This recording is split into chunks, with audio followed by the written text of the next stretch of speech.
Auzubillahiminash-shaytanir-rajim. Bismillahir-rahmanir-rahim. Question number 82। आज हम Sunday evening test को डिस्कस करने जा रहे हैं।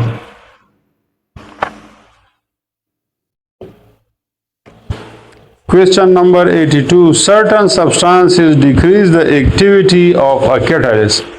बाज़ चीज़ें जो होती हैं ना वो कैटलिस्ट की एक्टिविटी को कम करते हैं। So they are called catalyst poison. They are called catalyst poisons. Question number 83. Order of a reaction has a rate proportional to the product of the concentration of two reactants or to the square of the concentration of a single reactant. For example, A plus B make product. ये दो reactant हैं, तो rate is equal to K into A raised to the power 1 B raised to the power 1.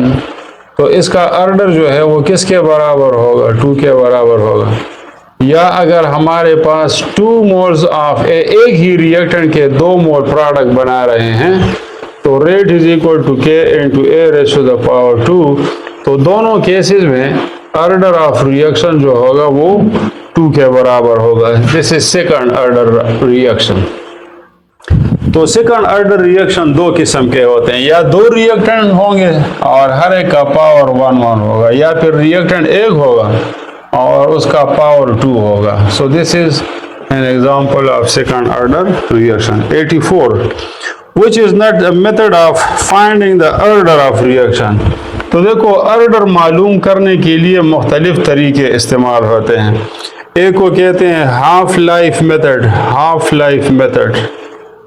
दूसरा method जो है उसको differential method कहा जाता है, डिफरेंशियल मेथड। तीसरा जो है मेथड ऑफ लार्ज एक्स। ये चीज़ें आपके कोर्स में नहीं हैं, लेकिन इनके ये जो नाम हैं तो आप याद रखें। ऑर्डर ऑफ रिएक्शन मालूम करने के लिए दीज मेथड्स आर यूज। और ये जो डायलेटोमेट्रिक मेथड है तो इसमें हम वॉल्यूम को मैयर करते हैं, गैस के वॉल्यूम को मैयर करते हैं। So this method is used for finding the rate of reaction. इसका ऑर्डर के साथ कोई ताल्लुक नहीं है। तो this method is not used for finding the order of reaction.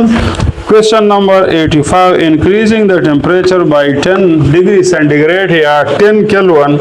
अगर आप टेम्परेचर को 10 केल्विन या 10 डिग्री राइज करें तो आपका जो रिएक्शन का स्पीड है वो डबल हो जाता है। 86. Which of the following will be good conductor of electricity? Distilled water is non-conductor. Solution of glucose ये नॉन इलेक्ट्रोलाइट है, नॉन कंडक्टर है। क्लोरोफॉर्म नॉन कंडक्टर है। तो मोल्टन सोडियम क्लोराइड जो है आयनिक कंपाउंड को जब हम मेल्ट करते हैं so that becomes a good conductor of electricity. अच्छा, स्टैंडर्ड इलेक्ट्रोड पोटेंशियल मेजर करने के लिए सोल्यूशन का कंसंट्रेशन 1 मोलर होना चाहिए और temperature should be 225 degree centigrade या 298 केल्विन। तो ऑप्शन नंबर सी इसमें करेक्ट है। Question number 8. साल्ट ब्रिज के अंदर या हम पोटेशियम क्लोराइड यूज करेंगे या potassium nitrate. These are 2 best salt for salt bridge. Question number 89. What is the oxidation number of carbon in methyl alcohol? तो इसको मैं इस तरह भी लिख सकता हूँ CH4O। तो O का -2 है, हाइड्रोजन +1 into 4 +4 -2 से आता है +2, तो इसका -2 होगा। As a whole oxidation number of the molecule should be 0। Option number B is correct. Question number 90. अगर आपके साथ एक मानो बेसिक एसिड हो, मानो बेसिक एसिड उसको कहते हैं जिसमें 1 मॉलिक्यूल में 1 हाइड्रोजन हो। तो अगर इसकी मोलरिटी 10 to the power -4 है तो यहाँ पर हाइड्रोजन आयन की कंसंट्रेशन B 10⁻⁻4 होगी और इसका pH जो है वो होगा -log(10⁻⁻4). तो option number A is correct. Question number 91, Kc का यूनिट नहीं होगा, कब नहीं होगा? जब रिएक्टेंट और प्रोडक्ट के मोल्स बराबर होंगे। If the value of Kc is small, अगर Kc की वैल्यू स्मॉल है तो इसका मतलब ये है कि फॉरवर्ड रिएक्शन आसानी से नहीं होगा। The forward reaction is less favoured. 93, buffer capacity, it is the capacity of a buffer to resist changes in pH, तो इसको कहते हैं buffer capacity. Question number 94, pH of acidic solution will be less than 7. Question number 95, a system at equilibrium can be disturbed. अगर आपका system equilibrium है, equilibrium state में है, तो आप इक्विलिब्रियम स्टेट को डिस्टर्ब कर सकते हैं by changing the concentration, pressure and temperature, तो all are D. Question number 96, lowering temperature favors the yield of ammonia. अगर अमोनिया जो है, अमोनिया का फॉर्मेशन ये एक्सोथर्मिक प्रोसेस है। Delta H is -92। टेम्परेचर बढ़ाने से अमोनिया की मिकदार ज़्यादा होती है, लेकिन हम फिर भी टेम्परेचर ज़्यादा रखते हैं फ्रॉम 400 to 450। तो क्यों हम टेम्परेचर को ज़्यादा रखते हैं? वजह यह है कि अगर हम टेम्परेचर को कम करेंगे तो फिर रिएक्शन का स्पीड कम हो जाएगा, तो स्पीड हम ज़्यादा रखना चाहते हैं। That's why we keep the temperature high. Question number 97, what is the effect on equilibrium constant when all the coefficient are double? देखिए फॉर एग्जांपल AB और इसका Kc 4 के बराबर है, तो अगर मैं इसको डबल करूं तो फिर what will be the Kc? तो इस केस में आप देख रहे हैं कि फॉर दिस रिएक्शन, ये जो एबव रिएक्शन है, Kc is equal to B divided by A, but for this reaction 2B, Kc will be equal to 2B, this is B divided by A raised to the power 2 हो जाएगा। तो मतलब ये कि इसका जो Kc है ना, वो डबल नहीं होगा बल्कि स्क्वायर्ड होगा। This is very important. तो क्वेश्चन नंबर 97 में 97 में become the square of the original value. Option number B is correct. This becomes squared.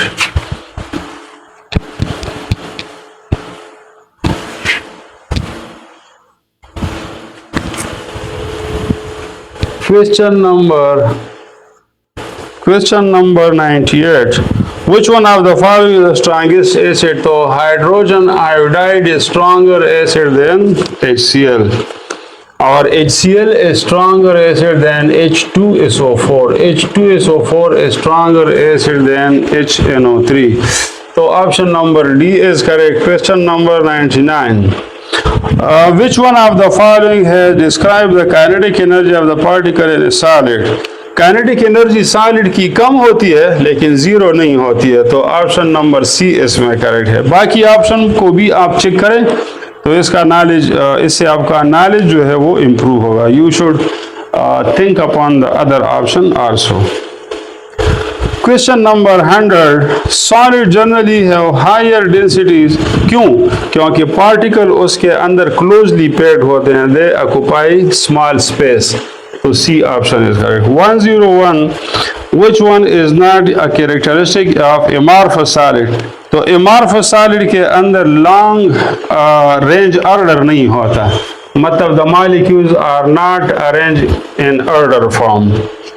छोटे स्केल पर ऑर्डर होता है लेकिन बड़े स्केल पर उनमें ऑर्डर नहीं पाया जाता, लॉन्ग स्केल ऑर्डर उसमें नहीं पाया जाता। 102, which one of the following is not a what is the question number 10? Question number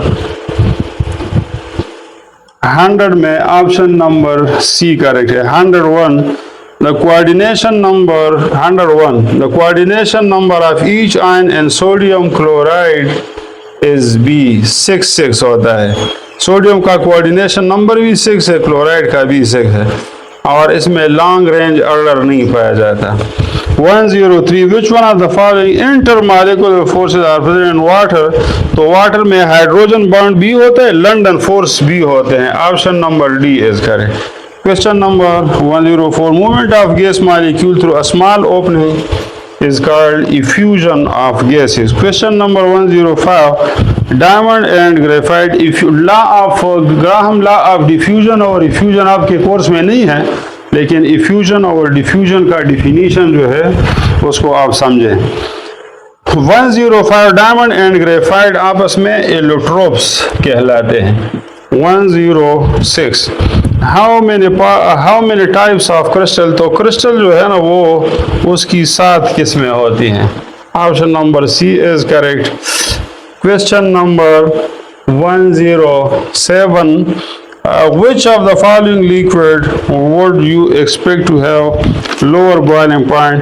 पानी में और अल्कोहल में और ग्लिसरॉल में हाइड्रोजन बॉन्ड होते हैं तो उनका बॉइलिंग पॉइंट ज़्यादा होता है। एसीटोन में हाइड्रोजन बॉन्ड नहीं होते हैं, ये कीटोन है तो इसका बॉइलिंग पॉइंट कम होगा। एसीटोन का बॉइलिंग पॉइंट 56 डिग्री सेंटीग्रेड होता है, वाटर का 100 डिग्री, इथाइल अल्कोहल का तकरीबन 78.5 डिग्री सेंटीग्रेड और ग्लाइसरीन का 290 डिग्री सेंटीग्रेड होता है। 108 ग्लिसरीन में भी हाइड्रोजन बॉन्ड होते हैं, अल्कोहल में भी, वाटर में, but ketone does not have hydrogen bond. Which is a necessary condition for hydrogen bond. तो हाइड्रोजन बॉन्ड में एक तो हाइड्रोजन का होना जरूरी है, और हाइड्रोजन जो है ना वो मोर इलेक्ट्रोनेगेटिव एटम के साथ हाइड्रोजन बॉन्ड बना सकता है, जिस तरह फ्लोरीन है या ऑक्सीजन है या नाइट्रोजन। ये 3 एलिमेंट हैं जिसके साथ हाइड्रोजन बॉन्ड बना सकता है। 109 which of the following statement is true about the vapour pressure.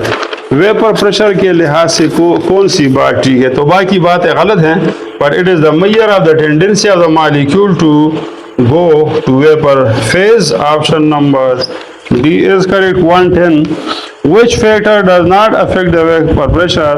तो सरफेस एरिया और जो अमाउंट ऑफ लिक्विड होता है इन दोनों का वेपर प्रेशर पर कोई असर नहीं होता।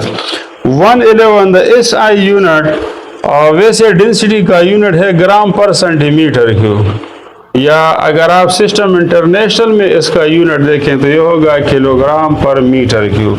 तो वाटर की डेंसिटी 1 ग्राम पर सेंटीमीटर क्यूब है, या इट इज 1000 किलोग्राम पर मीटर क्यूब। तो option number B is correct. Question number 112 which one of the following substance form largest number of hydrogen bond per molecule।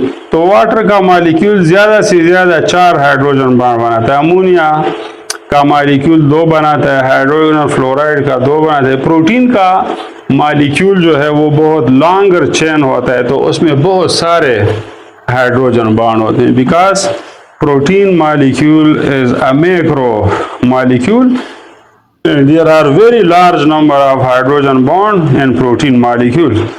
According to kinetic molecular theory कौन सी बात ठीक है। Gas particle loss energy during collision, ये गलत है। This is not correct according to the kinetic molecular theory because the molecular collision are elastic। 114 room temperature और pressure पर 1 mole gas का वॉल्यूम 24 लीटर होता है, तो B option is correct.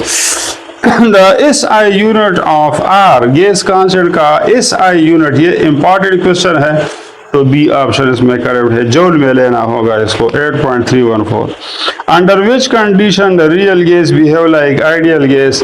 Real gas become like ideal gas when the pressure is low and temperature is high, B.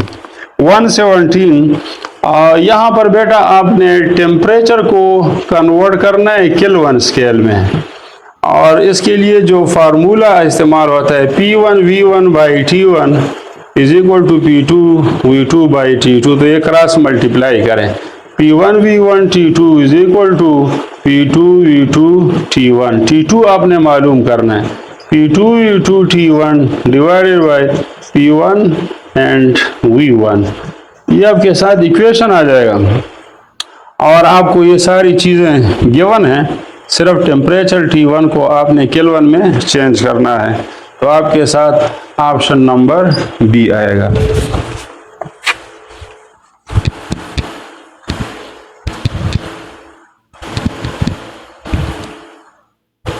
Question number 118. The internal energy of a fixed mass of an ideal gas depends on temperature.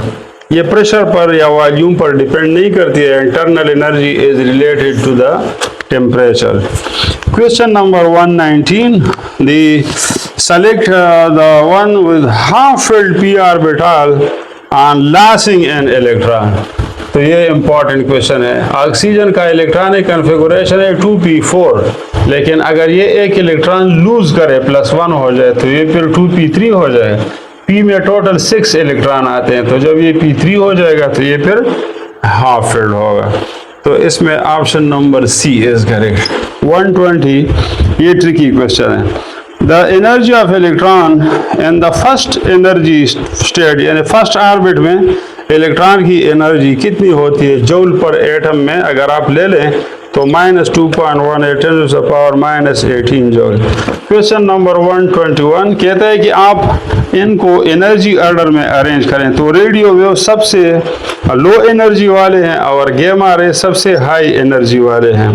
The number of oxygen atom in half mole, तो देखो अगर आप 1 mole of aluminium carbonate लेते हैं तो इसमें बेटा 3 3s are 9, इसमें 9 मोल ऑक्सीजन होता है। तो हाफ मोल में कितना हो जाएगा, half into 9, so you have 4.5 moles of oxygen atom. अच्छा 1 मोल में कितने एटम होते हैं, 6.02 × 10⁻23, तो 4.5 मोल्स में कितने होंगे, तो इसको इससे मल्टीप्लाई करना होगा। तो आपके साथ जवाब आएगा 2.7 × 10⁻24। Option number B is correct. Question number 123. How many moles of sodium chloride are produce when you react Avogadro number of molecules of HCl। तो Avogadro number of molecule of HCl से 1 मोल HCl आता है। तो आप अगर equation लिखें HCl + NaOH NaCl + water, तो इसका अगर आप 1 मोल ले लें तो इसका 1 मोल बनेगा 1:1 रेशो में। तो 123 में option number D is correct. Question number 124. 28 gram nitrogen, 28 gram nitrogen means 1 mole nitrogen, और वी हैव 8 ग्राम हाइड्रोजन। वैसे मोल्स बनाए 8 divided by 2 is equal to 3 और 3.9 तकरीबन आता है, 3.9 मोल्स। तो आप देखिए ना, नाइट्रोजन और हाइड्रोजन कंबाइन इन 1:3, 1:3 में ये कंबाइन हो रहे हैं। तो इसके 1 मोल के लिए इसके 3 मोल रिक्वायर्ड हैं हाइड्रोजन, लेकिन हाइड्रोजन के मोल्स 3 से ज़्यादा हैं। इसका मतलब कि हाइड्रोजन जो है ना, ये एक्सिस रिएजेंट है, nitrogen is the limiting reagent. Option number A is correct. Question number 125. 10 litre of chlorine और 10 लीटर ऑफ क्लोरीन और 40 लीटर ऑफ हाइड्रोजन अगर रिएक्ट करें, तो देखो the equation is 125 H2 + Cl2 2HCl. So if you have 10 liter and this is 40 liter, so this one is the limiting reactant, chlorine limiting reactant. तो आप HCl का volume इससे calculate करेंगे। आप देखें इसके मोल्स और इसके मोल्स के दरमियान रेशो क्या है, 1:2। इसके 1 लीटर से इसके 2 लीटर बनते हैं, तो इसके 10 लीटर से इसके 20 लीटर बनेंगे। So you will get 20 liter. Option number C is correct. 126. How many grams of water are produced by burning 2.24 decimeter cube? 2.24 decimeter cube of hydrogen जो है ना, ये असल में दिस इज डिवाइडेड बाई 22.4, तो ये 0.1 मोल आता है। तो हाइड्रोजन और ऑक्सीजन मिलकर जब वाटर बनाते हैं, 1 mole of hydrogen and half mole of oxygen combine to form 1 mole of water. तो जितने इसके मोल होंगे ना, तो उतने मोल इसके बनेंगे। तो ये अगर 1 मोल है तो ये भी 1 मोल बनेगा, लेकिन अगर ये 0.1 मोल है तो ये भी 0.1 मोल बनेगा पानी। और 1 मोल वाटर जो है वो 18 ग्राम के बराबर है, तो 0.1 मोल जो है वो 1.8 ग्राम के बराबर होगा। तो option number C is correct. Thank you very much.